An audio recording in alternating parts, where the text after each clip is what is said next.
Item número SCP-003 Classe do objeto Euclídeo Procedimentos Especiais de Contenção. SCP-003 deve ser mantido sob temperatura constante de, no mínimo, 35 graus e idealmente acima de 100 graus. Nenhum organismo vivo multicelular de categoria 4 ou de maior complexidade é permitido entrar em contato com SCP-003. No evento de uma falha elétrica total, se SCP-003-1 começar a aumentar sua massa, funcionários designados devem entrar em contato corpóreo com SCP-003-1. Idealmente, os funcionários devem utilizar seu calor corporal para manter SCP-003-1 acima da temperatura crítica. Porém, o contato deve ser mantido mesmo no evento de SCP-003 atingir a temperatura de ativação, o que deve durar no mínimo até SCP-003-1 avançar completamente ao seu segundo estágio de crescimento. Funcionários que entrarem na área de contenção de SCP-003 precisam ser examinados em busca de parasitas de categoria 4 ou de maior complexidade que possam estar em seus corpos, e esterilizados se existirem organismos presentes. Todo o pessoal que entrar em contato físico com SCP-003-1 deve informar isso imediatamente para se submeterem à esterilização. SCP-003-1 não deve ser removido de SCP-003-2, exceto nos casos emergenciais descritos acima. Qualquer mudança significativa nas atividades únicas de SCP-003-2, incluindo padrões, frequência ou cores, deve ser reportada dentro de até 3 horas após a ocorrência. A cessação das atividades únicas de SCP-003-2 deve ser reportada imediatamente. SCP-003-2 deve ser alimentado pela fonte elétrica designada gerador 003-X em todos os momentos. Descrição: SCP-003 consiste de dois componentes relacionados, mas de origens distintas, denominados SCP-003-1 e SCP-003-2. SCP-003-1 é, aparentemente, composto de quitina, cabelo e unhas de origens biológicas desconhecidas similares a SCP. Dispostos em uma configuração similar à de uma placa-mãe de computador. Testes revelam que SCP-003-1 é mais antigo que os primeiros circuitos, criados em um patamar de milhares de anos. SCP-003-1 é considerado senciente, mas não é ativamente perigoso, exceto em determinadas condições. SCP-003-1 foi encontrado em um bloco de pedra SCP-003-2, no qual se encontra atualmente. As runas encontradas em SCP-003-2 não coincidem com nenhuma linguagem conhecida e tremeluzem com tons pálidos. SCP-003-2 é controlado por um computador interno, não biológico, cujo conteúdo é praticamente impossível de acessar sem correr o risco de danificar SCP-003-2. SCP-003-2 é capaz de emitir quantidades controladas de radiação, incluindo calor, luz e tipos anômalos de radiação. SCP-003-2 possui uma fonte de energia interna de natureza anômala, que aparentemente vem perdendo energia desde muitos séculos antes de sua descoberta. É considerado provável que SCP-003-2 foi criado com o propósito de conter SCP-002-1. Dados recuperados de SCP-003 que foram parcialmente interpretados podem referir-se a um passado ou potencial futuro evento de reestruturação de classe LK causado por SCP-003-1. SCP-003 foi localizado pela equipe de monitoramento remoto SVR-04 Beta. Parece ser possível que a SVR-04 Beta tenha sido deliberadamente contatada por SCP-003-2. Outras organizações também têm sido alertadas para a existência de SCP-003, possivelmente por meios semelhantes. Apesar desta atividade, SCP-003-2 não parece ser senciente, com base na sua falta de reação notada na análise e procedimentos M03, Glória. Quando o SCP-003 atinge temperaturas inferiores a 35º C, ambos os componentes reagem. Primeiramente, SCP-003-1 entra em um estado de crescimento caracterizado por um aumento exponencial de sua massa. Este estado de crescimento consiste em duas fases. Em ambas, SCP-003-1 utiliza a matéria ao seu redor para subsidiar parcialmente seu crescimento, começando com qualquer material inorgânico, incluindo elementos atmosféricos. Em seguida, começa a utilizar elementos orgânicos inanimados, incluindo células mortas de pele, cabelo, quitina, esmalte, queratina e qualquer outro material biológico morto. A primeira fase sempre é a mesma. SCP-003-1 primeiramente aumentará sua massa, então irá tomar uma forma similar a uma ofiuroide, estrela frágil, de 15 metros de diâmetro, incluindo que parece ser um processador central de 3 metros de diâmetro. Depois irá formar órgãos sensoriais que parecem escanear o ambiente ao seu redor, e irá converter parcialmente a área ao seu redor em uma substância anômala não identificada. SCP-003-2 parece ser imune a essa conversão. A segunda fase descreve uma alteração no crescimento que ocorre quando o SCP-003 entra em contato com material orgânico vivo. SCP-003 parece se automodelar como um material orgânico em questão e irá tentar se comunicar com os organismos que correspondem a seu inicial modelo ou modelos.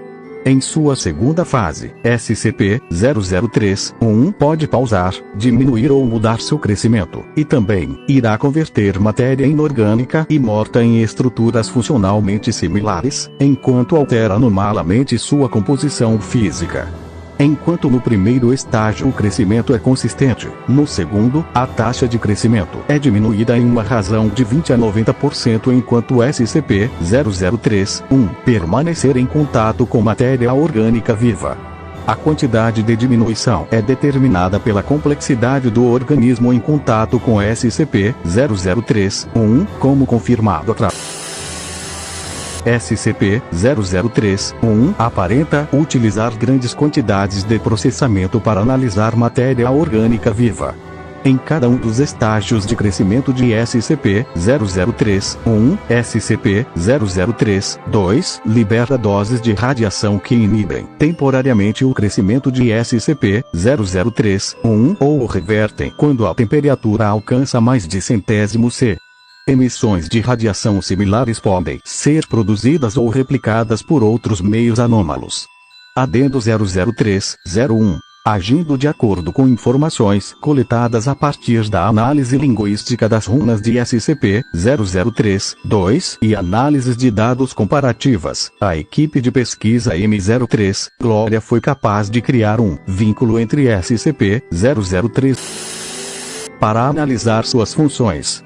SCP-003-1 deve agora ser considerado senciente e mantido constantemente a, no mínimo, 1 km de distância e do subproduto resultante deste vínculo. Adendo 003-02. A perda de energia de SCP-003-2 foi exacerbada pelos procedimentos realizados por M03, Glória. Sob ordens de 5. M03, Glória prosseguirá com os procedimentos. Adendo 003-03. Durante os procedimentos realizados por M03, Glória, SCP-003-1 duplicou sua massa e deu início a um crescimento estrutural acelerado. A temperatura foi imediatamente revertida a 100 graus. O crescimento de SCP-003-1 continuou por 9 minutos e 6 segundos e parou após receber um pico de radiação produzida por SCP-003-2. Em seguida, SCP-003-1 reverteu ao seu estado normal após 3 minutos e 39 segundos. As novas formações então se dissolveram, transformando-se em poeira residual que foi coletada para análise. Ambos SCP-003-1 e SCP-003-2 cessaram completamente todas as atividades detectáveis. SCP-003-2 não voltou a funcionar até ser conectado a uma fonte de alimentação externa. Suas runas brilharam uniformemente em um tom cinza, e suas atividades normais só reiniciaram após 3 horas. SCP-003-2 não é mais, aparentemente, capaz de manter a área de contenção a uma temperatura superior a 35º C sem auxílio da fonte de energia externa fornecidas pelos designados geradores 003 e em até 9º. Adendo 003-04. O procedimento descrito no Adendo 003-03 foi repetido e SCP-003-1 entrou novamente em estado de crescimento. Após 10 minutos e 13 segundos, SCP-003-2 produziu novamente um pico de radiação. O crescimento de SCP-003-1 parou por 36 segundos, e depois continuou com velocidade normal. Após quadruplicar sua massa inicial, SCP-003-1 formou um casco e um corpo coesos. Após sondar o ambiente ao redor e converter parcialmente a sua área de contenção, SCP-003-1 então violou a contenção, entrando na sala de observação onde estavam presentes 9 membros da equipe M03, Glória. Ao entrar em contato físico com os indivíduos da equipe, SCP-003-1 os englobou em apêndices que cresciam rapidamente e SCP-003-1 deteve seu crescimento por 15 minutos. SCP-003-1 então retomou o crescimento normal e reorganizou os componentes de seu centro formando um humanoide do sexo feminino de 3 metros de altura, com seus tentáculos periféricos mudando de lugar para formar o cabelo e a coluna vertebral da nova forma.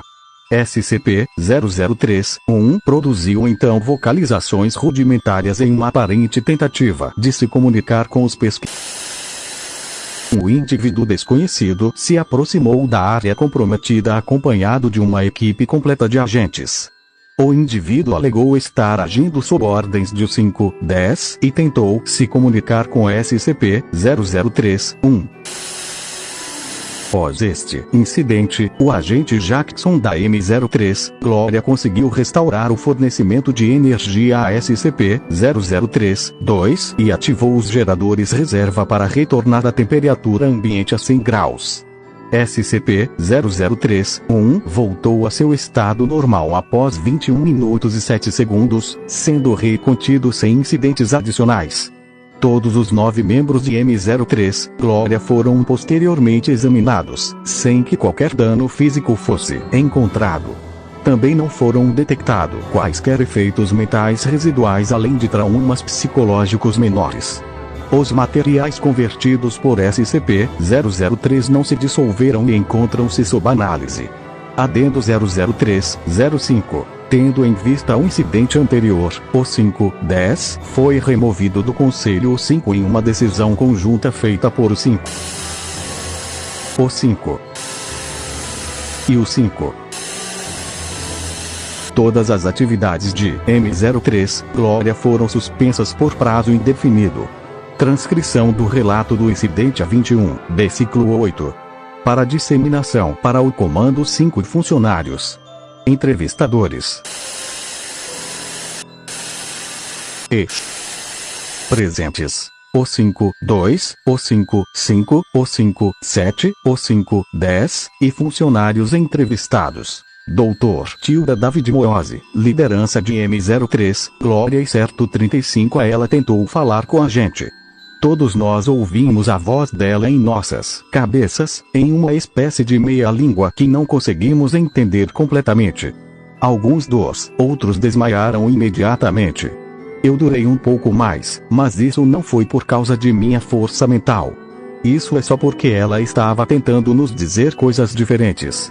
Ela mostrou a Jones um replay de todas as memórias que Jones já sentiu alguma coisa sobre. Tudo em um período de poucos minutos. Ela retirou 3 dos pesquisadores à parte e os colocou juntos novamente ilesos. Ela não entende emoções humanas, ou dor, ou muita coisa sobre como nós experimentamos o mundo. Sim, eu diria que os procedimentos especiais são necessários. Preste atenção, ela quer recriar o mundo. Transformá-lo num paraíso. Um paraíso filtrado através de seu próprio entendimento alienígena de paraíso, mas ainda, um paraíso criado para nós. Para a humanidade. Ela ficaria feliz em criar um paraíso para qualquer organismo suficientemente complexo que ela se deparar. Qualquer coisa com uma mente complexa o suficiente para aceitá-la. Digo, um cão. Ou uma mosca doméstica. Se ela respirar novamente, temos que estar lá primeiro. Como seria isso? Eu não sei. Ela nos mostrou imagens, não imagens completas. Eu posso vê-las em minha cabeça, mas elas não são como fotos. A coisa mais próxima que eu posso pensar é o que você vê quando você fecha os olhos repentinamente e com força, mas mais brilhante e mais complexo. As imagens têm algum tipo de coisa metálica associada com elas. Eu senti o efeito inteiro como palavras de algum tipo. Eu acredito que ela quer ver o que nós conseguimos entender, então, e lá nos entenderá. Ela não teve tempo para terminar de nos analisar. Eu não sei o que poderia acontecer se ela tivesse